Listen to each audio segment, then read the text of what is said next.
Tempos em que eu penso que o arrebatamento virá primeiro, mas, de qualquer forma, nós sabemos que na grande tribulação pessoas se converterão e vão ter que enfrentar o anticristo.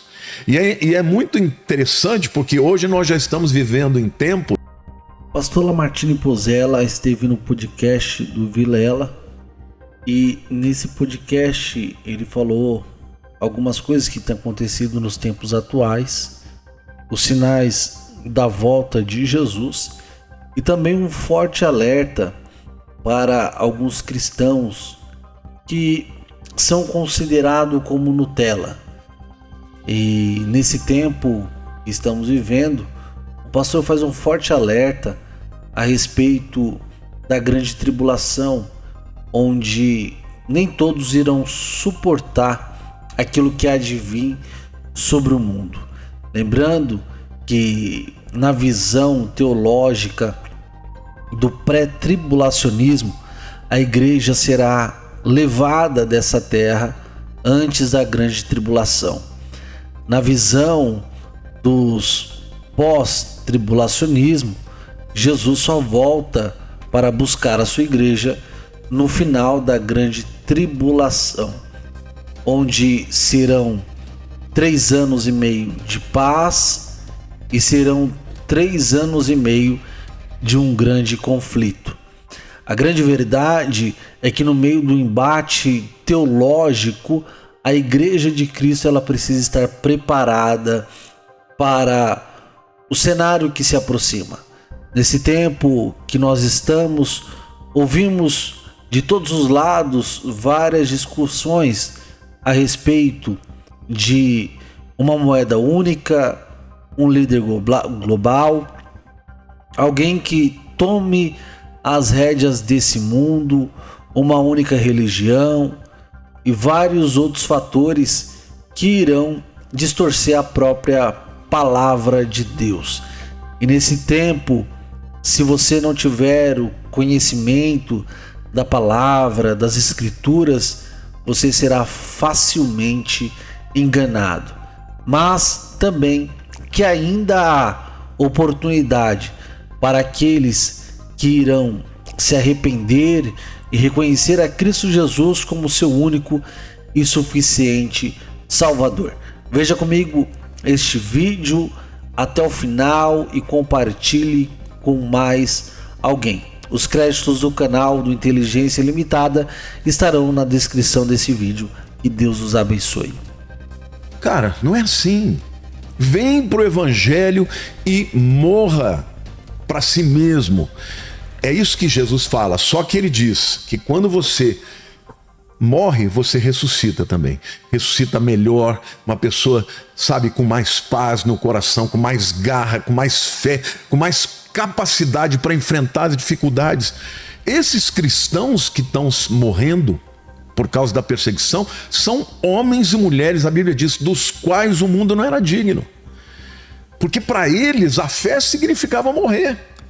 E isso existe ainda hoje. Agora, virão tempos em que eu penso que o arrebatamento virá primeiro, mas, de qualquer forma, nós sabemos que na grande tribulação pessoas se converterão e vão ter que enfrentar o anticristo.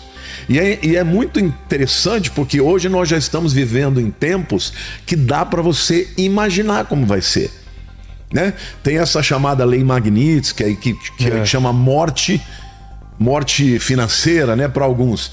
Saiba que no futuro vai ser exatamente assim. Se você não se submeter ao princípio do anticristo, não vai existir. Você vai morrer No sistema não vai sair do monetário. sistema. Então, ou seja, hoje nós já estamos vivendo em tempos em que estas coisas já estão vislumbrando. Quero deixar claro aqui, tá? Que eu não estou dizendo que o Donald Trump é o anticristo. Não, eu só estou dizendo, muito pelo contrário, eu acho que ele está lutando para que o mundo continue sendo livre, um mundo livre.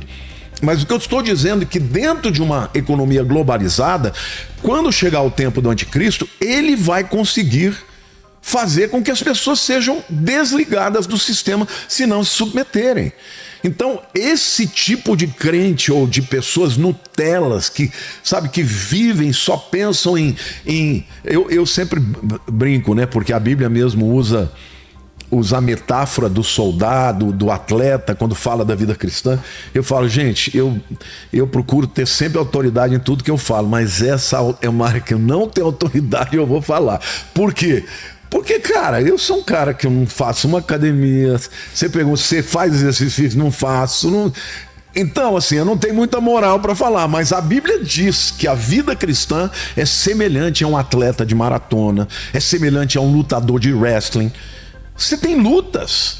E quanto mais forte você, mais você se tornará uma pessoa apta para sobreviver. Numa guerra, só sobrevivem os fortes. Os fracos morrem. E aqui eu não estou falando de morte física, eu estou falando até de morte espiritual. Porque vai chegar um tempo em que as pessoas terão que lidar com a escolha de permanecer com a sua fé ou negar. Esse pastor iraniano que morreu com a sua família, deram mais de mês para ele negar a fé e dizer, não, eu sou islâmico. E ele falou, não vou negar, eu não vou negar Jesus. Aí mataram ele. Então, eu fico pensando, metade das pessoas que hoje se dizem cristãs, será que elas aguentariam um negócio desse? Então, eu peço para Deus, Senhor, se eu tiver que passar por isso, me dê força, porque eu não quero negar minha fé.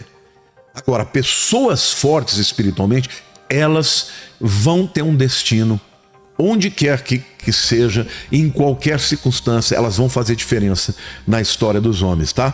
Então, o que eu vejo? Que a sobrevivência da humanidade passa primeiro pela sobrevivência dos indivíduos. E eu quero dizer para você que está me vendo, está na hora de você levantar a cabeça e deixar de ser um cristão mimimi. Eu acho melhor um camarada dizer eu não sou cristão do que um que se diz cristão, mas vive como se não fosse. Então, essa sociedade que está enfrentando essas lutas que vão escalar para níveis maiores, ela vai dividir os fortes e os fracos. Eu não estou falando de fortes fisicamente, eu estou falando de pessoas que nada pode demovê-las da sua fé e da sua convicção. Eu me lembro dos discípulos, antes de Cristo ressuscitar, na crucificação todos fugiram.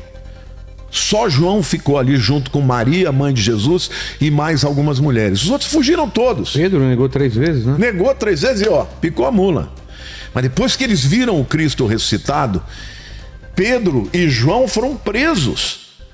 Aí os libertaram e disseram assim, olha, para de falar de Jesus. Aí ele falou, como posso deixar de falar das coisas que eu tenho visto e ouvido? Mais importa agradar a Deus ou aos homens. Não era o mesmo Pedro. Aí era um grande líder, o primeiro líder que Deus levantou na igreja. Então, eu quero dizer que esta é a hora, eu estou falando para muitos cristãos, não importa qual seja a sua denominação, de você estar firme com Deus, buscar a Deus na oração, na comunhão, na leitura da palavra, para se fortalecer, para viver nesta sociedade como alguém firme e forte, não se deixando abalar pelas lutas e tampouco pelas influências desse mundo. E outra